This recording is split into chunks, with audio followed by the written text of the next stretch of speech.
Magandang araw po, welcome po sa aking channel, Nov9 TV. Patalasasan po, meron po ba kayong mga properties na napapabayaan or non-performing assets?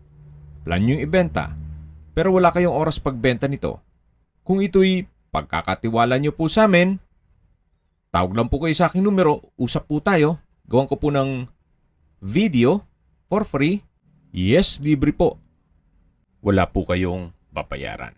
Tutulungan pa namin kayong mabenta ang inyong property. Kami na po bala sa marketing, sa boosting, pati po sa paid advertisements, even sa tripping. Hindi na po kayo mapapagod sa pag-entertain ng mga buyers. Kami na po bala sa lahat. Tawag lang po kayo. Sa mga naghahanap po ng isang property na malapit po sa palengke o mga business establishments, ito na po yung hinahanap nyo. Ito pong bagong video presentation natin ay nasa Alfonso, Cavite. May lot area po ito na 2,000 square meters. Ang dulo po ng property ay may ilat o dry creek. At mula po dun sa public market, ang distance is 450 meters lang po or walking distance. Ito pong property ay inner lot. Bago po dumating dito ay meron pong right of way mula sa mga kabahayan. Dito po sa loob ng property ay marami din pong mga fruit-bearing trees. May access na rin po dito ng tubig, kuryente at internet provider. Gawa ng marami na rin pong kabahayan dito. Ito po ay nasa mataas na lugar. Ang estimated elevation above sea level ay 1,857.3 feet. Napakatahimik po ng lugar, sariwang hangin at malamig po ang klima. Tungkol naman po sa dokumento nito, ito po'y mother title. Marami po kayong pwedeng i-project dito. Pwede pong gawa ng apartment or warehouse. Kung ayaw nyo mang magnegosyo, pwede naman po ito para sa inyong retirement. Pwede pong lagyan ng inyong bahay bakasyunan. At napaganda po ng lokasyon, walking distance lang mula sa palengke. Hindi nyo na kailangang mag-tricycle. 2 minutes walk lang po. Nasa palengke na kayo kung saan marami pong sariwang gulay, prutas, karne, at gulay. Actually, sa gulay naman, pwede naman po kayong magtanim dito.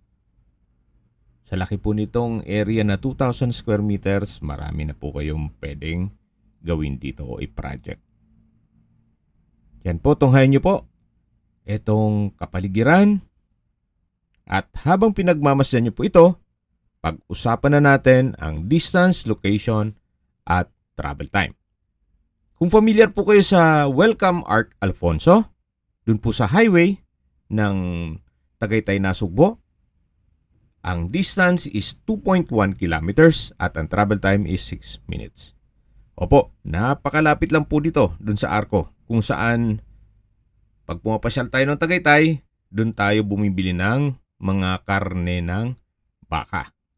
At mula naman po sa Luksuhin Public Market, ang distance is 450 meters at ang travel time is 2 minutes. Mula naman po sa Twin Lakes, ang distance is 5.7 kilometers at ang travel time is 12 minutes. Mula naman po sa bayan ng Alfonso, ang distance is 6.5 kilometers at ang travel time is 15 minutes. Kung manggagaling naman po sa Tagaytay Rotonda, ang distance is 12.3 kilometers at ang travel time is 24 minutes. Kompleto na rin po doon gaya ng public market, groceries, convenience store, remittance center, banks, schools, church at hospital. Yan po yung lagong binabanggit sa inyo na dapat nyo i-consider sa paghanap ng property ay yung meron pong malapit na hospital. Hindi ko naman po sinasabing sakitin kayo. Yan naman po ay for emergency purpose lang naman. At mula naman po sa Calax, Aguinaldo exit, ang distance is 25.2 kilometers at ang travel time is 46 minutes. Kung manggagaling naman po sa Manila o sa airport, ang distance is 78.8 kilometers at ang travel time is 1 hour and 42 minutes kasama na ang traffic. Okay, sa mga nag-skip po ng video, summarize ko lang po. Ito pong property ay nasa Alfonso, Cavite. May lot area po ito na 2,000 square meters at ang dokumento naman ito ay mother title. Sa dulo po ng property ay may ilat. Ito po yung nasa mataas na lugar. Ang estimated elevation above sea level ay 1,857.3 feet. May access na rin po dito ng tubig, kuryente at internet provider. Ito po ay inner lot mula po sa Barangay Road. May dadaanan po kayong ilang kabahayan papunta dito sa property. At napakalapit lang po din nito sa public market. 450 meters lang po or walking distance. At accessible din po ito ng public transportation. Actually, kung galing po sa Manila, magbabas lang po kayo. Pagbaba nyo po ng Luksuhin Public Market, pwede na pong lakarin ito papunta sa property. Kahit po hindi nyo po kailangan magdala ng sakyan. Kung sakaling na-acquire itong property at pupunta kayo sa Manila, magbabas na lang po kayo. Ganun din po ang pagpabalik. Tunghayan nyo po ulit, bago natin pag-usapan ang presyo nito. Dito po sa taas ay patak naman. Pero dun sa may creek side o ilat, ay slope na po ang terrain. Yan po yung mga kabahayan. At yan naman po yung daan palabas ng property o barangay road.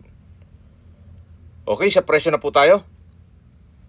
Binebenta po ito ni owner sa halagang 3,500 pesos per square meter. Kung may mga katanungan po kayo o gusto magpaset ng tripping dito sa property na to, tawag lang po kayo sa aking numero. At sa mga kababayan naman natin nasa ibang bansa, meron po akong WhatsApp, Viber, Telegram, at Signal. Same number lang po, 0917-316-3399. Sa mga nagtatanong naman po ng aming Facebook, meron po aming Facebook page na Nov9TV at Facebook Real Video. Meron din pong TikTok at Instagram. May ibang YouTube channel po kami, the Nov9TV channel, Nov9TV Listings, Nov9TV On The Spot, Nov9TV Updates, at Nov9TV House Rental. Sana po naibigyan nyo ang video presentation. Paki-like and subscribe na lang po sa aking channel para ma-update din po kayo sa aking future listings. Kung sakali po hanap nyo yung mas malaking sukat ng lupa, meron din po kami ibang listings na pwede nyong pagpilian. Huwag po kayong mag-atubiling tumawag sa amin. Then, let us know your budget para malaman namin kung anong property pwede naming ilog sa inyo. Sa lahat pong viewers, subscriber at nagtiwala po sa amin, salamat po sa suporta. Ingat po kayo lagi at yung pamilya. Maraming salamat po.